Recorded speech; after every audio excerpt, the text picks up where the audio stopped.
ಕಠಿಣತರವಾದಂತಹ ತಪಶ್ಚರ್ಯೆಯಲ್ಲಿ ಈ ಭಕ್ತಿಯ ಪ್ರಾರ್ಥನೆಗೆ ಮೆಚ್ಚಿದ್ದೀರಾ? ನಿನ್ನ ಉದರದಲ್ಲಿ ಮಹಿಷನೇ ಜನಿಸ್ತಾನೆ ಮಗಳೇ. ಹಾ ದೇವಾ,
ಕಾಯವನ್ನು ದಂಡಿಸುವುದರ ಮೂಲಕವಾಗಿ ಕಠಿಣತರವಾದಂತಹ ತಪಶ್ಚರ್ಯೆಯಲ್ಲಿ ನಿರತಳಾಗಿದ್ದೀಯ.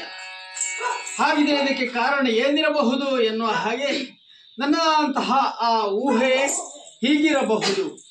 ಅಂದ್ರೆ ನನ್ನಂತಹ ಮನದಿಚ್ಛೆ ಏನಿರಬಹುದು ಅರುಹಿದೆ ಎಂದಾದರೆ ಖಂಡಿತವಾಗಿ ಈಡೇರಿಸಿಕೊಡುತ್ತೇನೆ ಮಗಳೇ.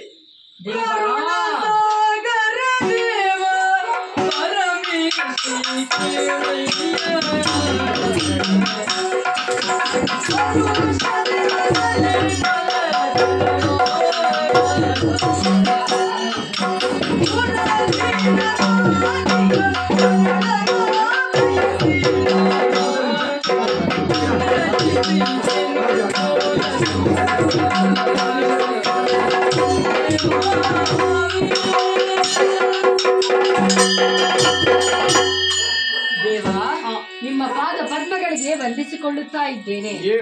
ಈ ಭಕ್ತಿಯ ಪ್ರಾರ್ಥನೆಗೆ ಮೆಚ್ಚಿದ್ದೀರಾ? ಧನ್ಯೋಸ್ಮಿ ಆದೆ. ಈ ಘೋರವಾದಂತಹ ಕಾರಣದ ಮಧ್ಯದಲ್ಲಿ ತಪಸ್ಸನ್ನು ಆಚರಿಸುವುದಕ್ಕೆ ಬಲವಾದ ಕಾರಣವಿದೆ. ಎನ್ನ ತಾಯಿ ಆಡಿದಂತಹ ಮಾತು, ಘೋರವಾದಂತಹ ಕಾನನವನ್ನು ಸೇರಿಕೊಂಡು ವಚನ ಕುರಿತು ತಪಸ್ಸನ್ನು ಆಚರಿಸಿ ಧೀರನಾದಂತಹ ಮಗನನ್ನು ಪಡೆದುಕೊಂಡು ಬಾಕಂದ ಎನ್ನುವುದಾಗಿ ಹೇಳಿದ್ದಾಳೆ. ಅಮ್ಮನ ಇಚ್ಛೆಯಂತೆ ಈ ತಪಸ್ಸನ್ನು ಆಚರಿಸಿದ್ದೇನೆ. ದೇವಾ, ಇದೇ ನನ್ನ ಆಸೆ.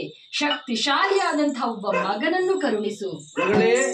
ನಿನ್ನ ಉದರದಲ್ಲಿ ಮಹಿಷನೇ ಜನಿಸ್ತಾನೆ ಮಗಳೇ. ಹಾ ದೇವಾ, ಇದೇನಿದು?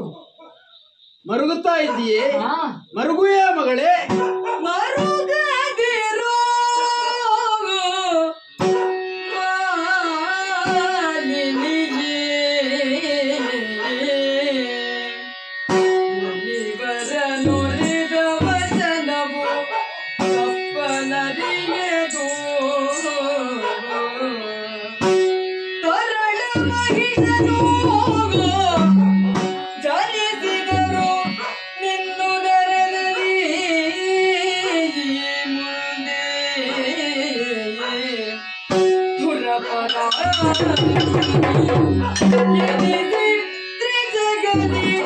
ಮೆರೆಯುವನು ಘನಕೀರ್ತಿಯುಗಲಿ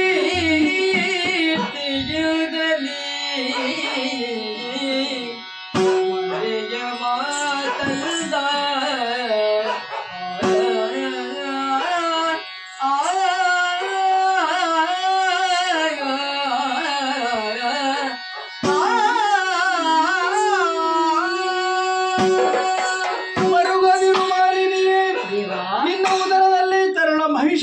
ಜನಿಸಿದರೂ ಕೂಡ ದುರಪರಾಕ್ರಮಿ ಎಂದೆನಿಸಿಕೊಳ್ಳುತ್ತಾನೆ.